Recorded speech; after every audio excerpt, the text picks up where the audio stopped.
Bismillahirrahmanirrahim. Assalamualaikum warahmatullahi wabarakatuh.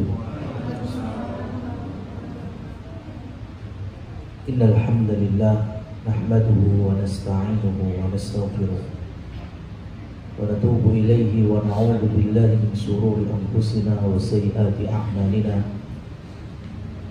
Man yahdihillahu fala mudilla lahu wa man yudlil fala hadiya lahu. Asyhadu an la ilaha illallah wa asyhadu anna Muhammadan abduhu wa rasuluh. Allahumma inna nas'aluka ilman nafi'an wa rizqan thayyiban wa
sah atau tidaknya saja. Ulangi.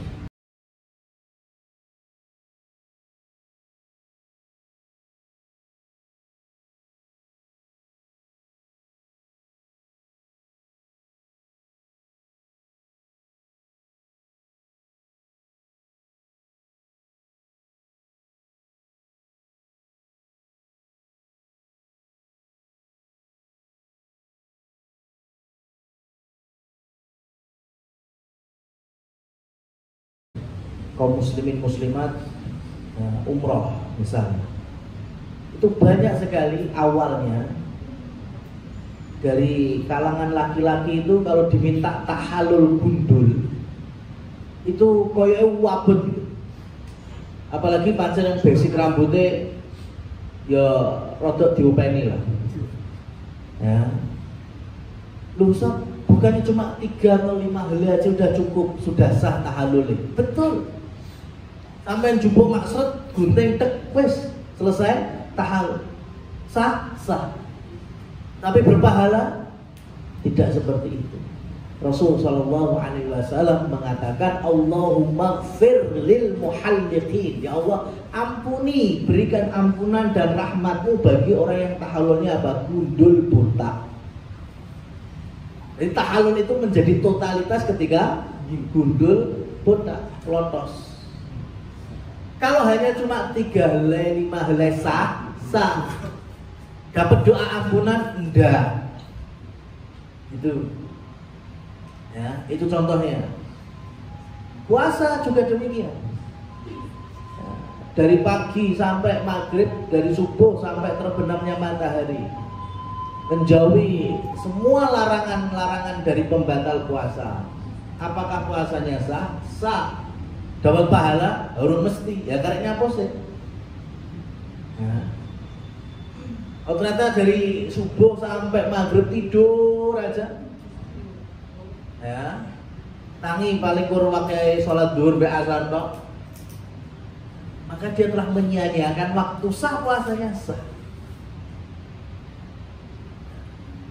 Maka dari sini perlu diingat teman-teman, selagi kita muslim, muslimah, kemudian mukim, tidak dalam kondisi safar, yang perempuan tidak dalam kondisi berhalangan haid atau nifas, kemudian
Ya, apakah renang sambil muntah disengaja? Orang kalau renang, selagi dia bisa menjaga mulutnya tidak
turunan dari pembatal puasa makan dan minum. Tapi kalau ternyata nggak ada isinya makanan dan minum, full sampean umpamanya mau nggak mau harus suntik, tapi ternyata vaksin, ya vaksin yang bukan vaksin anak-anak, vaksin anak-anak biasanya masih ada nutrisi vitaminnya, vaksin dewasa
wa ta'ala. Nah sekarang saya kasih tahu yang terkait dengan perselisihan ulama dari dulu sampai sekarang. Ya, perselisihan para ulama dari dulu sampai sekarang karena Nabi SAW memiliki 2 hadis. Ini kalau nggak tahu kronologi hadisnya, kapan beliau melarang, kapan beliau membolehkan, ini yang akhirnya berbekal kurang pengetahuannya, ujung-ujungnya gampang menyalahkan. Apa itu? Bekal. Ya, Rasulullah SAW, saya sebutkan hadis yang pertama, hadis sahih. Aftara shaimu wal mahjumu. Orang yang dibekam sama tukang bekam itu batal puasanya. Ya, al-hajib itu tukang bekamnya, wal mahjub itu yang dibekam. Ya, itu kalau berbekamnya di siang Ramadan maka batal puasa. Ini hadis sahih. Saya kasih gambaran dulu. Di zaman Rasul sallallahu alaihi wasallam itu tukang bekam alatnya tidak seperti hari ini. Kopnya sudah ada pegasnya, ya, tinggal shoot gitu. Ya, kemudian bekamnya pakai pen, cetek atau pisau yang kecil itu, ringan. Dulu enggak. Al-hajim atau tukang bekam itu alatnya pakai tanduk. Tanduk, ya. Biasanya nanti dipanaskan dulu untuk biar nyedot bekamnya itu. Nah, habis itu ngirisnya pakai apa? Pakai senjata, iya, pisau, belati, sehingga darahnya keluarnya bisa lebih besar, lebih banyak. Dan kemudian sama tukang bekam itu disedot, kan ujung tanduknya itu ya, buat bekamnya itu disedot. Dan ada potensi namanya nyedot darah, ya, masuk kepada mulutnya tukang bekam. Akhirnya Rasulullah SAW menyampaikan bekam di Ramadan, di siang harinya itu bagi tukang bekam yang membatalkan karena ada potensi nyedot gede pasien. Bagi yang berbekam juga punya potensi lemes karena darah yang keluar banyak. Paham? Nah, kira-kira apakah hari ini masih ditemukan, rata-rata kita bicara ya, bekam hari ini masih seperti ini? Enggak.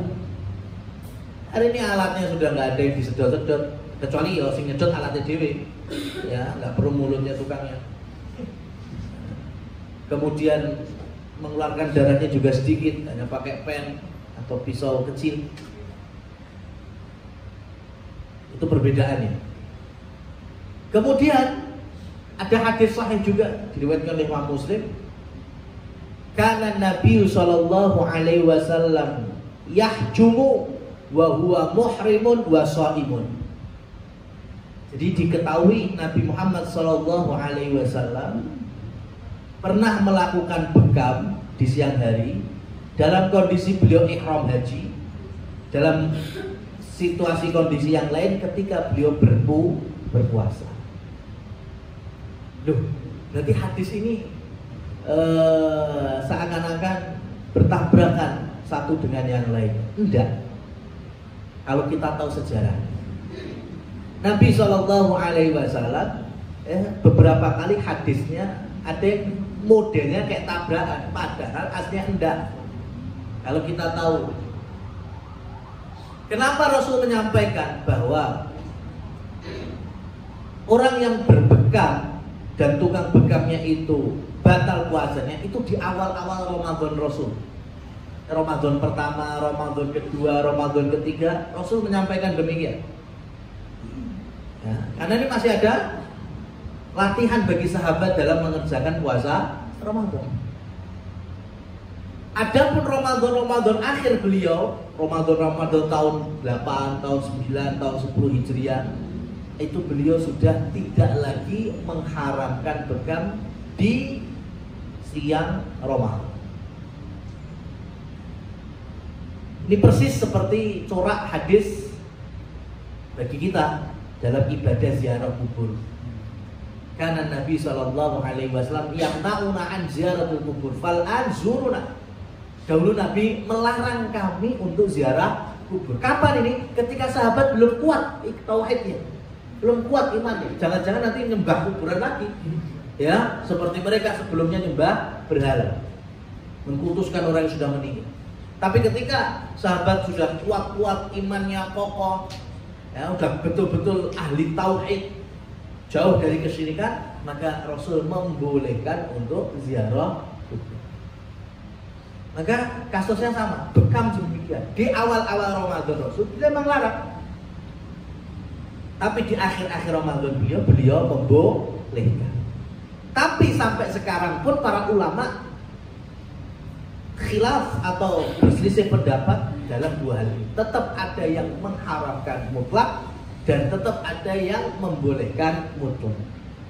Dan terus bagaimana? Makanya tadi, ya, kita ini beramal jangan cuma sah atau tidaknya, boleh atau haramnya, jangan gitu toh.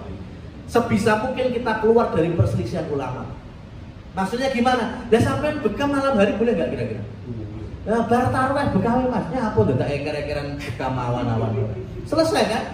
Gitu. Ya, daripada kita berada pada perselisihan ulama dan kita tetap pengen bekam, cari waktu malam, selesai. Nggak ada masalah kalau malam hari. Iya kan? Habis tarawih, ya silahkan bekam. Nggak ada perselisihan ulama. Oh, ada yang membolehkan, ada yang membatalkan. Enggak, semuanya boleh. Ya, perselisihan ulama itu cuma di siang harinya aja ketika masih puasa. Malam hari sudah nggak puasa lagi. Kok bekam untuk saember ya kan? Nggak apa-apa. Habis itu ya bisa makan mie bakso, ya masih bisa ngombe es bubur kacang hijau, ya macam-macam. Nah, ini memang didapati di setiap pembahasan fikih para ulama dalam hal Ramadan, yaitu bekam. Nah, apa turunannya bekam? Turunannya bekam yaitu donor darah. Zaman Nabi belum ada istilah donor darah, tapi dikiaskan atau dianalogikan dengan bekam. Kan sama-sama mengeluarkan darah. Donor darah itu persis seperti bekam tadi. Ya, donor darah itu persis. Atau mungkin darah yang kita keluarkan lebih banyak daripada bekam. Maka donor darah itu pada awalnya hukumnya tidak membatalkan puasa. Ya, nggak batal puasa. Donor darah loh, tahu ya donor darah. Apa meneh yang lebih kecil? Apa itu? Ngecek kolesterol, asam urat. Ya, pakai cedik-cedik gitu. Keluar darah nggak itu? Lebih banyakan donor darah sama itu? Mana? Lebih banyak donor darah. Jadi sampean namanya istirahat siang kemudian ke apotek kok kayak buluku ngeluhi apa ini? Ya, apakah kolesterolku munggah? Di apotek kemudian dicetek keluar darahnya, batal puasa enggak? Tidak membatalkan puasa. Yang donor saja yang jauh lebih banyak dikeluarkan itu juga tidak membatalkan puasa. Tetapi sekali lagi, ada nggak perbedaan ulama tadi? Sama kayak bekam? Ada. Makanya untuk mengantisipasi keluar dari perselisihan para ulama, donornya kapan? Sampai bar taraweh yang PMI ngarep Muwardi itu, Tan Muwardi itu masih buka, masih dilayani jam 8:30 sampai mau donor itu masih dilayani, selesai, ya kan? Itu jadi kita bisa mengantisipasi perselisihan di antara para ulama. Nah, memang teman-teman, sebagian kecil para ulama memberikan catatan. Kalau ketika donor, kemudian setelah itu kita lemes, betul-betul lemes, rapat belawat lah, maka kita batal karenanya itu. Bukan karena donornya, karena kita tidak punya kemampuan setelahnya. Seperti orang sakit. Ya, tapi kalau ternyata udah biasa donor, setiap 3 bulan sekali donor, ya, sehingga fisiknya sudah bisa beradaptasi dan gak masalah, maka kembali ke hukum asal bahwa donor darah itu tidak membatalkan puasa. Nah, itu teman-teman beberapa perkara yang masih mungkin buat bimbang, buat khawatir, ya, atau mungkin karena dilandasi ketidaktahuan sebagian kaum muslimin dan muslimat, ya, perkara-perkara ini membatalkan puasa atau tidak. Nah, begitu pula terkait dengan berkumur-kumur, ya, mencicipi makanan. Kembali ke definisi kumur-kumur. Kumur-kumur ini kan cuma kemu, dilek apa dilepek? Dilepek. Itu baru namanya kumur-kumur. Kalau dilek itu namanya minum. Yang membatalkan itu yang penting dilek. Kalau dilepek itu tidak membatalkan. Ngono ya saya nek sing tekok neh. Lah gimana saat kalau kumur-kumurnya pakai kuah soto? Ngono ya. Ya kan? Nah, sekarang coba praktek langsung piye? Ya kan, like kamu nganggo kuah soto. Kalau ditanya hukumnya, selagi itu dilepeh, tetap nggak batal, tetap tidak batal. Loh, nanti kan tetap ada sisa-sisa yang krosok-krosok soto. Itu nggak terhitung dalam syariat, itu nggak dianggap. Ya, seperti sampean sikatan kamu trok, ditelepeh. Masih nggak ada situ mungkin berapa 0,00 sekian mili dari pasta gigi rasanya, masih ada apa enggak? Mungkin udah kecampur sama liur, tapi itu tidak teranggap dalam syariat, itu enggak masalah. Ya, enggak masalah. Begitu juga nyicipi makanan kan cuma nyicipi ini apa? Ujung sendok atau 5 sendok. Nah, namanya nyicipi kan ujung sendok. Ya, sudah dirasakan, udah kurangnya apa atau kakean apa, lepek, selesai. Namun dengan kumur-kumur boleh enggak pun enggak apa-apa. Kalau masih ada rasa dikit, itu dimaafkan dalam syariat. Yang penting bukan diniatkan memang ini ngerasain sekaligus mencicipi kemudian untuk dimakan. Nah, itu jelas batal. Nah, jadi ketika kita mengalami hal-hal yang seperti yang kami sampaikan, itu tidak masalah. Berbeda dengan contoh yang lainnya, yaitu gurah. Tahu gurah? Gurah itu memang sengaja mengeluarkan. Ya, sengaja mengeluarkan. Kalau sengaja mengeluarkan, itu jatuhnya tadi turunan dari muntah disengaja. Keluar dari sini. Kalau sampean umpamanya lagi gregean, ya, kemudian keluar, itu namanya nggak sengaja, atau nggak bisa ditahan sehingga harus keluar, itu namanya nggak disengaja. Begitu pula dahak, ketika meh metu angel, luwe gampang mbok leksak lagi, itu juga nggak membatalkan puasa.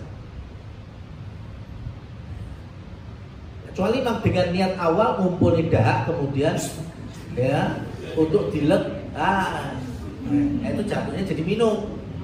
Ya, jadi situasinya memang seperti itu. Ya, kembali, kalau memang kita nggak punya kemampuan untuk menahannya, baik menahan keluar atau kemudian menelannya, ini semuanya nggak membatalkan puasa.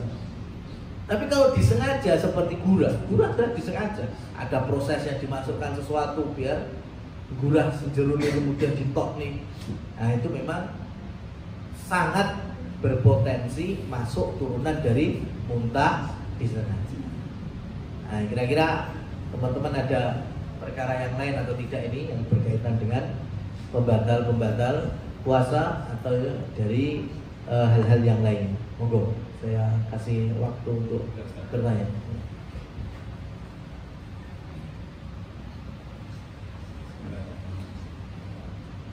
Assalamualaikum warahmatullahi wabarakatuh. Ustaz, pada saat kita berpuasa itu kan salah satunya ada niat berpuasa. Nah, bagaimana pada saat siang hari tanpa alasan udzur syar'i kita juga muncul niat untuk membatalkan? Apakah itu juga bagian dari pembatal puasa? Seperti tadi sempat disinggung mengenai donor ya. Nah, dalam kondisi tertentu kebetulan mungkin kerabat dekat kita yang memang membutuhkan dan menghindari masih keraguan sehingga mendahului dengan niat untuk membatalkan puasa. Yang pertama. Yang kedua, salah satu hukum yang dilanggar pada saat bulan puasa adalah berhubungan suami istri. Dan apabila itu dilanggar kan ada kafarat. Kemarin saya sempat ada mendengar taklim di masjid, itu ada bagaimana dalam tanda petik mensiasati gitu ya. Mensiasati supaya tidak kena kafarat, itu niat membatalkan puasa dengan makan terlebih dahulu, kan wis batal. Berarti apakah hukum ini siasat untuk membatalkan karena makan, tapi sebetulnya ada niat lain yang mungkin tidak tertahan di siang hari sehingga suami istri membatalkan melakukan hubungan suami istri yang menjadi pembatal puasa, salah satu pembatal puasa. Jadi Ustaz, mohon penjelasan. Terima kasih. Assalamualaikum warahmatullahi wabarakatuh.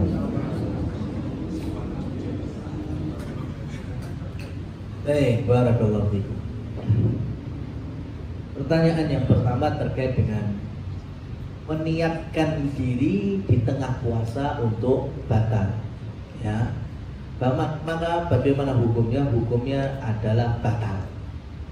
Hukumnya adalah batal.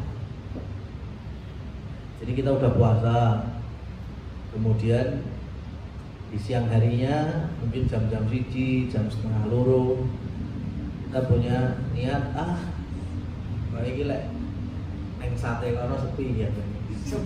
Batal wae lah. Ya, maka ini batal puasanya. Tapi tidak mendapatkan kafarah, hanya mengqadha. Ya, dia memiliki satu dosa. Ya, dosa membatalkan puasa tanpa umurnya itu, tapi tidak ada denda kecuali hanya mengqadha, hanya menggantinya saja. Ini kalau memang niat batalnya tanpa udzur. Berbeda dengan yang berikutnya tadi, karena nggak tahu dan memang ada perselisihan para ulama terkait dengan bekam dan turunannya itu donor darah. Dan mungkin sempat kedengar bahasanya donor darah bisa membatalkan puasa. Dan saya niat donor darah. Dan biar gak lemes atau mungkin biar darahnya sudah berproses bagus ketika ini, saya tak makan makanan dulu, nyate ya kan, minum kacang hijau yang protein, zat besi dulu, ya. Dia sudah meniatkan untuk batal puasa karena tahu donor darah bisa membatalkan, dan mungkin dengan niat baik berikutnya membantu saudara yang sedang membutuhkan. Maka semacam ini masuk dalam kategori sahibul a'dzar, yaitu orang mendapatkan udzur memang. Dia nggak dosa, tapi tetap dia punya kewajiban mengqadha di hari yang dia batal. Jadi antara yang tadi tanpa udzur sama yang punya udzur berbeda konsekuensinya. Yang udzur dimaafkan, tapi tetap mengqadha puasa yang dia tinggalkan. Adapun yang tidak dapat udzur, dia ya artinya dihitung maksiat, tapi tidak mendapatkan denda atau kafarah, kecuali hanya menggantinya saja. Maka ini juga menjadi perhatian ya, teman-teman, supaya tidak bermudah-mudahan untuk mokel di siang Ramadan. Meskipun saya tidak bisa menyampaikan, ada hadis yang dhaif, memang lemah, di mana Rasul ketika Isra dan Mi'raj menyaksikan beberapa gambaran siksaan neraka, di antaranya siksaan yang pedih lah. Ya, salah satunya disebutkan ini yang dhaif, ya, orang yang ketika puasa kemudian mokel, ya, sengaja membatalkan. Karena riwayatnya dhaif, maka nggak perlu kita sampaikan. Intinya itu merupakan dosa. sehingga memang harus ditinggalkan. Adapun teman-teman yang sudah tahun-tahunan nggak puasa padahal sudah balik dan tahu kewajibannya, ini nggak perlu mengkodok, ya cukup untuk memperbanyak taubat, banyak-banyak beristighfar. Kalau punya kelonggaran harta, ya bisa dengan bersedekah. Ya, adapun yang lalu-lalu ya sudah, semoga Allah Subhanahu Wa Taala mengampuni. Yang sekarang kalau bisa jangan ditinggalkan dari kewajiban berpuasa. Kemudian yang berikutnya, yang soal yang nomor 2, nah, saya kasih contoh. Orang Yahudi itu oleh Allah Subhanahu Wa Taala dicap sebagai orang-orang yang mendengarkan rengean bayi. Tahu rengean bayi? Yang dimana nanti kita lihat sampai yang jadi bapakmu, punya anak nangis rewel, terus gue janjeni gue tak tumbas nih ini, apakah bisa dipastikan 100% dituruti? Enggak lah. Ya, tapi itu biasa terucap. Akhirnya kemudian si anak bikin modus apa aja sehingga kemudian sampean bisa nuruti. Begitulah orang-orang Yahudi dulu. Mereka melakukan hilah. Ya, hilah itu kelicikan. Sehingga yang mereka lakukan adalah berusaha memanipulasi syariat Allah dan Nabi Musa saat itu. Dan Rasulullah SAW menggambarkan orang-orang yang memanipulasi syariat di dalam syariatnya Rasulullah Muhammad SAW itu disamakan dengan orang Yahudi Bani Israel. Ya, dan kasusnya mirip dengan soal nomor 2 tadi. Ustaz, ya, daripada saya berhubungan di siang Ramadan sama istri malah ganti rong sasi berturut-turut puasanya, mending diniati batal mangan risan. Wis to, iki jelas batal loh. Ya kan, kemudian baru berhubungan. Lah tujuan pertama udah jelas kok berhubungan kok. Ya, maka ini dia masuknya modus sehingga tetap mendapatkan kafarah. Tetap mendapatkan kafarah. Berbeda dengan memang awalnya itu hanya batal mangan. Ya, awalnya ini hanya batal mangan, hanya makan. Suami batal, istri batal makan, nggak ada terbersit ngonoan, ya. Tapi kemudian sejam 2 jam kalau udah batal, bislah kita berhubungan. Ini beda ceritanya, karena awalnya batalnya karena makan. Ini masuk kayak pertanyaan-pertanyaan tadi. Mereka berdua dosa karena makan, mokel, ya, tidak mendapatkan kafarah, cuma wajib mengganti dari hari yang dia ditinggalkan tadi ini. Tapi kalau tujuan utama sudah pengen berhubungan, kemudian pakai jalan makan duluan, ini tidak mempengaruhi niatnya tadi, sehingga Pak suami istri ini, apalagi suaminya, itu wajib untuk mendapatkan kafarah.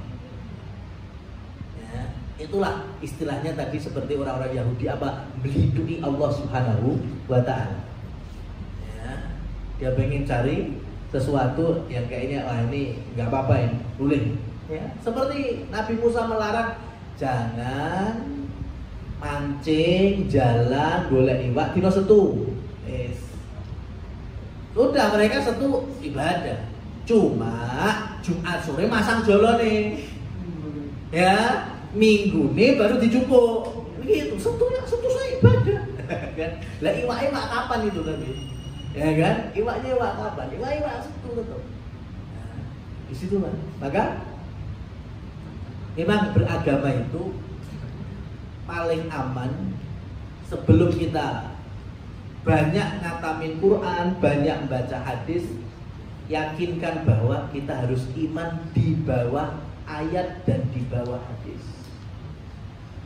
Iman artinya kita sami'na wa ata'na dengan wahyu, bukan dengan logika kita. Makanya kenapa dalam tema tauhid atau akidah sering saya sampaikan, istiwanya Allah di arsy ya, Ar-Rahman, ya. Allah Subhanahu wa taala yastawi ala arsyihi, beristiwa di atas arsy-Nya. Jangan difahami Allah butuh arsy. Kan banyak orang tua itu, katanya Allah di arsy, berarti Allah butuh tempat. Siapa yang bilang Allah butuh tempat? Kita hanya mengimani Allah berada di atas arsy-Nya. Kita nggak pernah ngomong Allah butuh tempat. Ya, yang meyakini kalau Allah belum tepat berarti dia malah yang salah paham, gagal tafsir. Kita nggak pernah meyakini itu. Kita hanya mengimani karena Allah menyampaikan Allah beristiwa di atas arsy. Berarti di manakah Allah di atas arsy-Nya? Oh, berarti meyakini Allah butuh tempat. Kalau kayak gini pemahamannya rusak. Berapa keyakinan dalam Islam yang akan gugur hanya dengan akal kita yang sempit. Sekarang Allah Subhanahu wa taala turunkan Al-Qur'an di bulan Ramadan dan ayat-ayat yang lain di luar Ramadan kepada Nabi Muhammad melalui perantara siapa? Malaikat Jibril. Berarti Allah butuh Jibril. Bisa nggak Allah langsung aja kasih ke Nabi Muhammad? Gampang, kun saya. Tapi nyapun nggak ada enak Jibril bareng. Rusak kan akhirnya? Apakah Allah butuh Jibril? Tidak. Tapi mak Allah sampaikan demikian, wahyu. Ya, setiap para nabi dan rasulnya Allah berikan kepada Jibril untuk kemudian disampaikan kepada Nabi. Ya. Besok ketika hari kiamat, gongnya, trompet yang niup siapa? Malaikat. Berarti Allah butuh malaikat, ya kan? Kenapa nggak Allah langsung aja? Ya. Rusak akhirnya, mas. Ya, berapa keyakinan yang gugur hanya karena kita tidak beriman dengan wahyu, tapi kita ngutak ngadek ya, untuk DWC punya keterbatasan ini. Sampai hadis sahih, coba bingung antum pahaminya gimana? Bahwa yaumul Jumat, hari Jumat di antara keutamaannya yaitu tuqamu fihil qiyamah, ditegakkan hari kiamat itu hari Jumat. Ini hadisnya sahih. Mbok pikir saiki, lho piye antara Indonesia sampai Washington berarti? Iya, gitu, ya kan? Kita sudah Jumat, Washington belum Jumat, ya. Tokyo mungkin sudah, malah wis mentek Jumat deh, ya. Gitu. Itu kalau pikirnya dengan kita hari ini, bukan dengan kemahaluasan dan maha besaran Allah Subhanahu wa taala. Itulah kenapa kita dibimbing wahyu itu supaya akal kita tidak kemana-mana.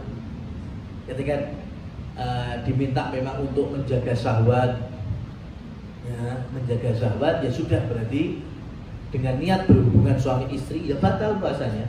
Apalagi ketika sudah melakukan, di sana ada kafarah. Gak usah kemudian dicari modus, oh kita mangan sewae. Ini seperti orang yang nonton porno sampai melakukan al-istimna atau bahasa yang difahami biasanya onani atau masturbasi. Sama bagi kami yakini sebagai turunan ini syahwat, jadi membatalkan puasa. Ya, karena ada yang belum nggak sampai metu saat, tapi poso itu untuk menahan apa kan? Lapar, haus, di antara juga syahwat. Ya bos, ngucek lele kayak gitu kok, ya kan? Jelas itu. Ya, itu sudah perbuatan sudah ya mengantarkan kepada syahwat, sudah nggak bisa nahan. Ngono ya sih, golek ya pembenaran rene. Ya. Udah kalau kita samina dengan hadisnya udah jelas ini batal. Wallahu a'lam bishawab. Demikian. Ada yang lain?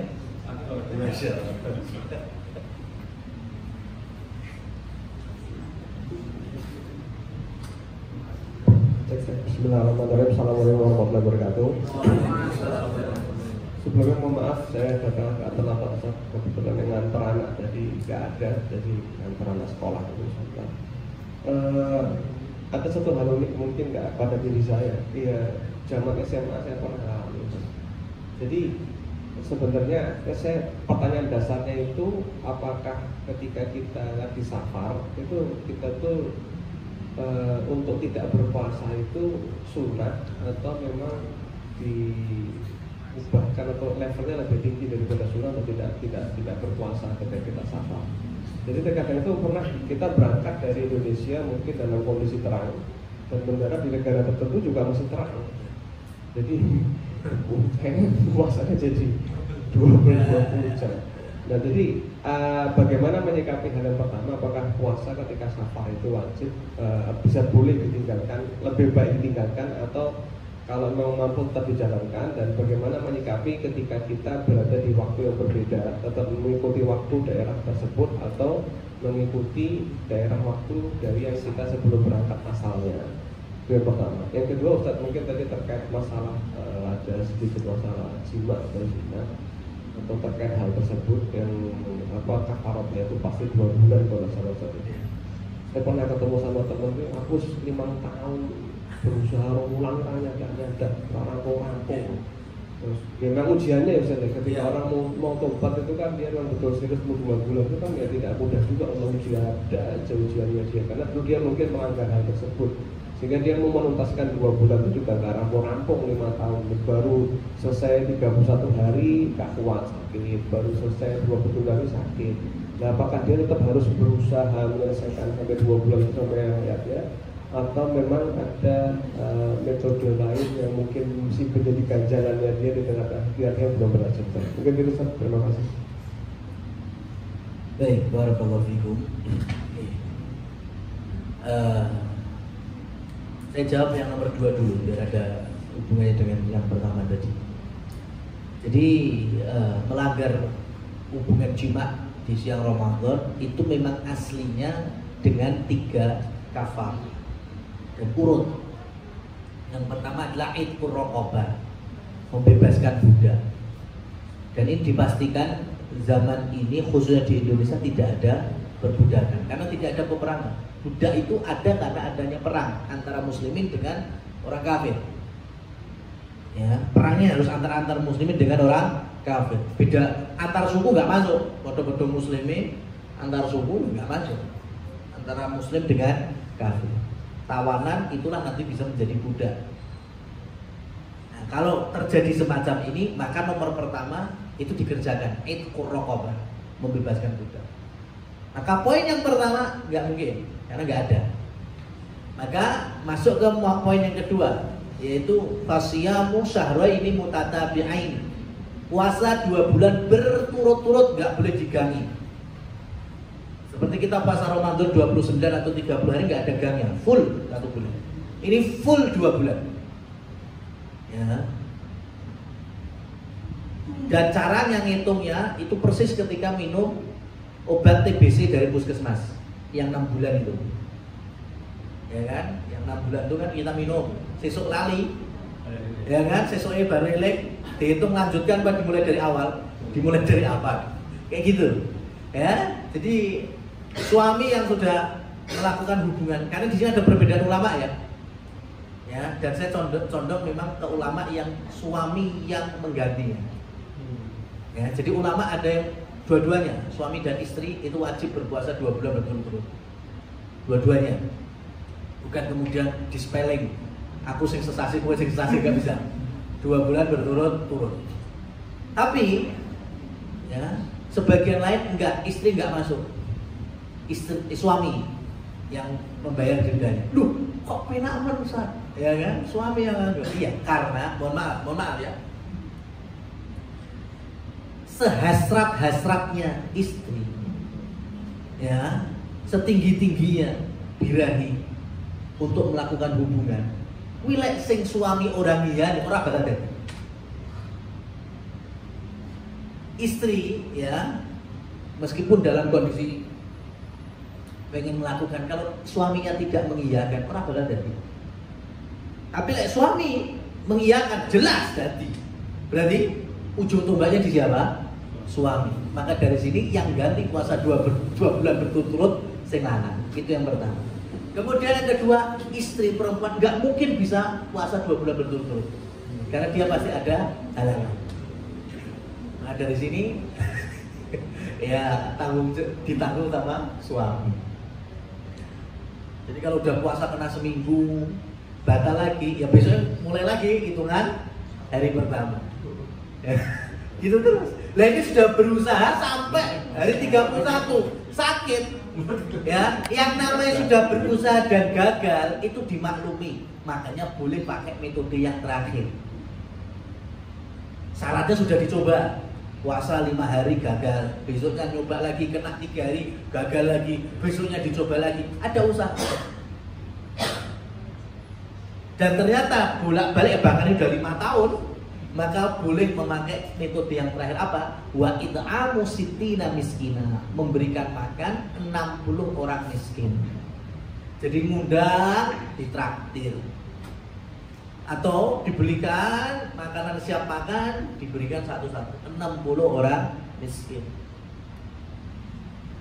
Ya, wah saya susah kalau nganu sibuk, lah sibuk kan gawean sampean apa? Saya ini jualan pakaian konveksi batik, ya sudah.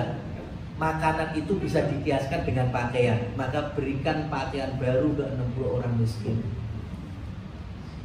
Ya. Harus langsung diberikan atau bisa orang. Oh bisa, nitip bisa.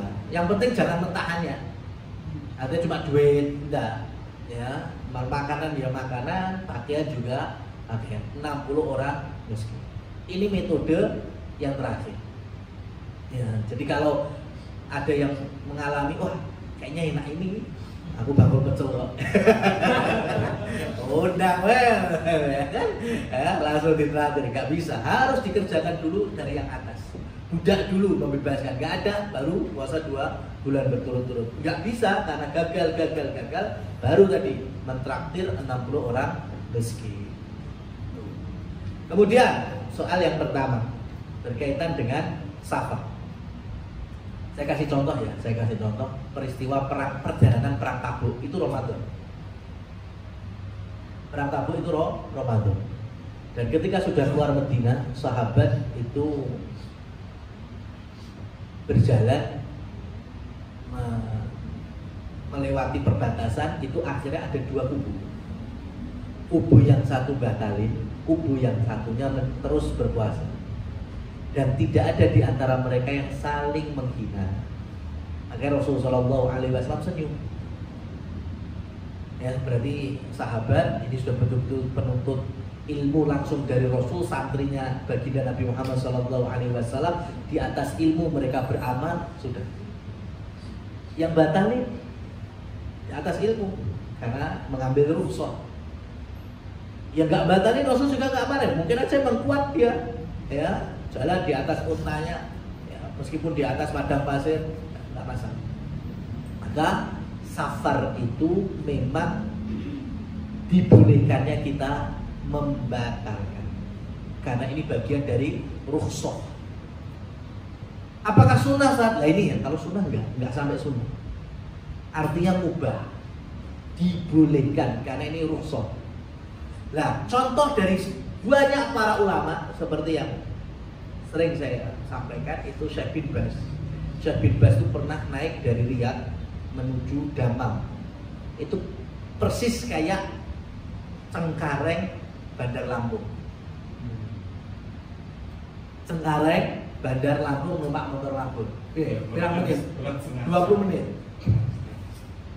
20 menit. Padahal aslinya itu ke perjalanan darat bisa 10 jam. Ya, 10 jam. Lebih dari 500 kilo. Kalau pakai kereta cepat ya separuhnya. Tapi ketika take off, Syekh bin Baz membatalkan puasa dan itu sudah ba'dal asar. Paham? Lek umpama saya bablas. Wis saiki take off-e bar asar. Ya, miber gur 20 menit. Tapi karena ini orang ya, makanya kemudian sama orang-orang yang dan ini kan termaktub dalam fatwa beliau. Kenapa? Karena beliau memang di jalur yang meyakini innallaha yuhibbu ya an yukhadha rukhasuhu. Allah itu mencintai hambanya yang mengambil rukhsah yang diberikan kepadanya. Jadi kenapa para ulama kok membatalkan? Padahal kan cuma 20 menit terbang itu kan jadi orang kesel-kesel banget. Ya. Tapi tetap safar. Karena beliau meyakini Allah mencintai jika rukhsahnya diambil. Ini kan rukhsah diambil. Ya, kalau ya bayar, ya tetap mogok, ya tetap mogok. Ya. Jadi kalau dalam hal safar ini silahkan membatalkan itu boleh, rukhsah. Ya, apalagi kalau ada hawa-hawa apa ya istilahnya capek, melelahkan, mungkin transit sana sini, apalagi dengan capeknya terus mulai sambat, dumel, ya kan, wis omongane teratur, ya senggol titik jak sumu, wis mending mangan wae, ya kan, gitu. Tapi kalau dia memang ada orang seperti saya itu kalau safar itu malah merasa hari itu lebih sepi, kayak lebih dilipet gitu, ya lebih cepat. Apalagi kalau berkendara, ya berkendara itu kalau siang hari Ramadan malah saya nggak pernah ke rest area, mampir paling ke SPBU aja, ya saya nikmati itu. Sehingga memang dasarnya saya itu kalau berkendara orang ngemilan, cuma respect leren mangannya akeh. Tapi di mobil itu saya nggak, bukan orang, kan ada orang karakter pemain nyopir nggak ngemil waci tek rong kental gitu kan.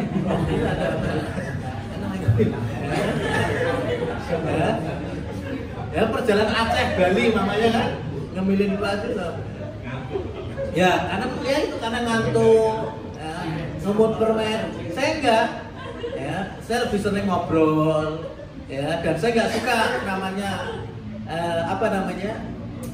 media yang di kendaraan, ya makanya nggak ada istilah modif-modifan son-sonan gitu, karena malah saya bingung lihat layar namanya yang sekarang udah smart di dashboard itu ya, ada smart TV gitu kan, yes yang mana ngobrol sama ya yang di mobil itu gitu, terus saya nggak rasa, sehingga perjalanan safar itu biasanya saya tetap melanjutkan puasa.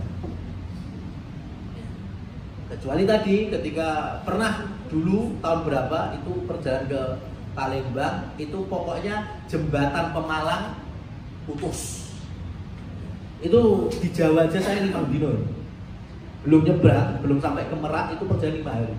Ya itu jelas, mokel jelas gitu itu. Ya kan, merem titik lah kok sih Pemalang, melem titik kan lewat jalur selatan akhirnya kok sih Banyumas, Purwokerto, merah kan.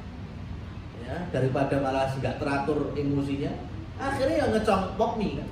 Nah, dan karena ini safar, maka diboleh. Ya, jadi kalau dibilang sunnah, hendak, mubah dibolehkan, iya. Kemudian mana yang lebih afdal? Kalau meyakini hadis dan memang hadisnya sahih bahwa Allah mencintai hamba yang mengambil rusuhnya, maka silahkan untuk membatalkan. Tapi kalau karakternya emang biasa safar malah ngerasa nggak terbebani dengan puasa, silakan untuk dilanjutkan. Kemudian bagaimana dengan puasa di perjalanan yang waktunya over? Seperti perjalanan umroh aja. Sampai umroh miber saiki itu mau nggak mau lebih panjang 4 jam puasanya. Karena sampai sana masih waktu badal asar. Padahal sini udah maghrib. Itu panjang 4 jam. Silahkan kalau pengen tetap berpuasa, berbuka di tempat tujuan boleh, ya, atau memang dari awal tadi kita sudah mengambil rukhsah juga boleh. Yang menjadi intinya adalah gini, di negara-negara yang sangat gak istilahnya jauh fikih puasanya, contohnya yang sempat FYP itu kan sing ning cedek endi kuwi? Iya yang wisata cedek kutub pokoknya. Pokoknya asar maghrib isaan satu waktu beda 10 menit tok. Sehingga puasanya cuma 1 jam. Nah, ini para ulama sudah bahas dalam fikih puasa kontemporer, ini nggak bisa kita ambil seperti itu. Ya. Ini harus mencari negara terdekat yang normalnya puasa. Normalnya puasa itu terhitung kurang lebihnya 10 jam ada yang 13 jam, ada yang 14 jam, ada yang bahkan mungkin anak yang awan terus 23 jam umpamanya. Terbenamnya cuma sejam. Maka kalau ada yang di dekat kutub yang posone kur sejam toh, baru langsung buka. Piye nasib sing srengenge 23 jam kuwi mau? Ya kan? Tentu nggak adil seperti ini. Makanya ulama berfatwa, negara-negara seperti ini harus ikut negara terdekatnya yang masuk ideal. Ya, kayak di Indonesia ini berapa jam kita puasa? 13 atau 12 itu jadi ideal. Ya, jadi 13, 14, 15 itu ideal. Jadi kalau umpama negara yang sampai 18 jam, boleh kaum muslimin yang di sana itu mengikuti negara yang paling dekat yang mungkin musliminnya puasanya 15 jam. Berarti situ patokannya. Ya, seperti yang di kutub tadi, mungkin negara paling dekat daerah-daerah Soviet kan, ya, mungkin yang ada 14 jam puasanya kaum muslimin. Ya udah, berarti puasanya 14 jam itu. Hitung-hitungnya, bukan kemudian bar sahur sak jamnya terus buka, nggak seperti itu. Ya, beda kalau waktunya nggak terlalu mepet, cuma beda sejam, 2 jam, itu boleh berbuka atau berpuasa ikut daerah setempat. Contohnya pilot dari Cengkareng ke Papua, bukanya mesti kasih. Ya kan? Iya, pilot, namanya pilot Garuda, dia berangkat, dia ikut puasa sahurnya di mana? Di Jakarta. Ya, kemudian dia terbang, seret ke arah Papua, Ngetan. Mesti waktu puasanya lebih dikit, lebih pendek. Tapi pendek cuma berapa? Paling cuma sejam setengah, 2 jam. Ini dimaklumi, ini boleh. Dia berpuasa berbuka di tempat tujuan. Tapi kalau ternyata jaraknya jauh sampai menang, maka kembali tadi. Ya, kembali ke umumnya puasa itu berapa jam? Keumuman puasa 12 jam, 13 jam, dia pakai patokan itu. Wallahu a'lam bishawab. Satu lagi tadi? Ya.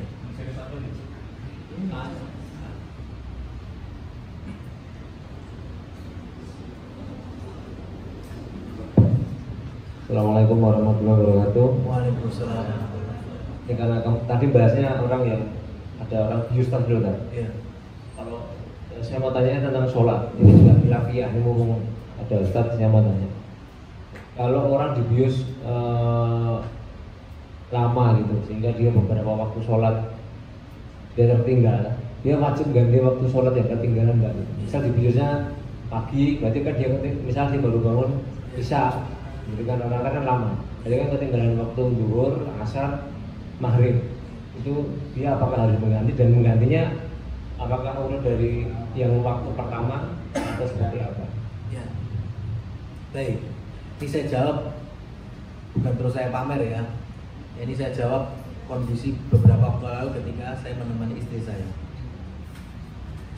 Istri saya itu ya keluar dari tindakan itu waktu masuk itu waktu waktu asar.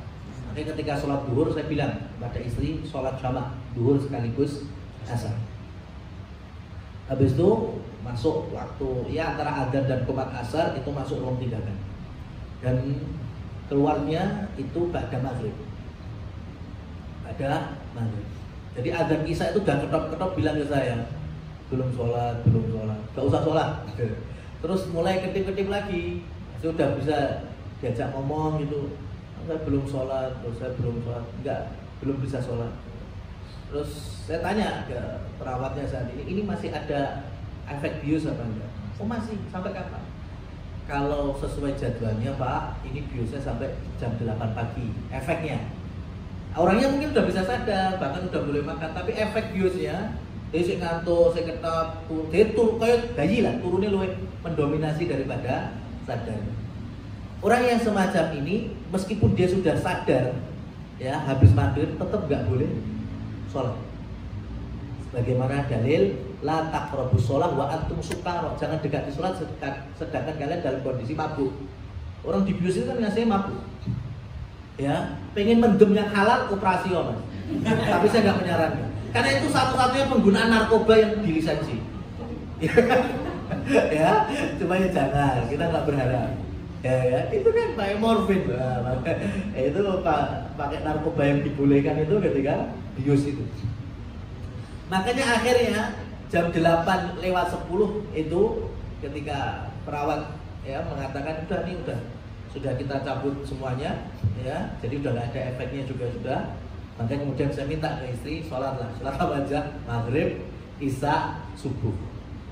Urut maghrib 3 rakaat, isya 4 rakaat ya, kemudian subuh 2 rakaat di waktu yang memang dia sudah sadar dan sudah terlepas dari efek bius. Jadi orang pingsan juga sama. Orang pingsannya itu sehari atau 2 hari itu tetap harus mengqadha sholat yang dia tinggalkan selama sehari atau 2 hari. Tapi kalau ternyata orangnya pingsannya itu sudah nggak masuk akal, sebulan, 2 bulan, setahun, 10 tahun, ya orang koma main di ICU sampai 3 bulan. Apa kemudian ketika Allah berikan kesehatan, kemudian dia mengqadha sholatnya 3 bulan? Enggak. Ya cukup memperbanyak istighfar. Maka dari sini, di antara kita yang dulunya seurung sholat, muslim tapi gak nanti sholat, coba balik sampai umur piro namanya, 5 tahun gak pernah sholat, 7 tahun gak pernah sholat, itu cukup banyak taubat, banyak istighfar. Ditambeli dengan banyak sholat sunnahnya. Semoga Allah ampuni dosa-dosa meninggalkan sholat sebelumnya. Dan tidak perlu diqadha. Karena ada sebagian nggak tahu siapa yang, maksudnya dari mana umpamanya berfatwa bahasanya harus qadha 10 tahun sholat, berarti ya kudu pokoke bar sholat zuhur, sholatnya 4 rakaat diniatne sholat zuhur sing biyen. Ya, ngono terus, kok asar ngono diniatne sholat asar. Lah eling bae sholat. Ya kan, 10 tahun tuh 10 tahun sih dhuwur sing sasi apa dina apa. Ya, maka ini kurang tepat seperti ini. Yang dulu sudah ditobati. Ya, sekarang yang diperbaiki. Tapi kalau pengen menambah tobatnya itu dengan memperbanyak sholat sunnahnya, semoga bisa menutupi sholat wajib yang dulu dia tinggalkan. Maka kasus sama, bius memang sama dengan orang nggak sadar, orang pingsan, orang mabuk. Sehingga ketika biusnya itu hitungannya jam ataupun hari yang masih dimaklumi, sehari, 2 hari, 3 hari, ya ada ulama yang menyebutkan sampai sepekan, maka di situ ada qadha. Tapi di luar itu tidak ada qadhanya. Wallahu a'lam bishawab. Mungkin sampai sini dulu cukup ya. Waktu dan tempat kembali kepada pembahasan.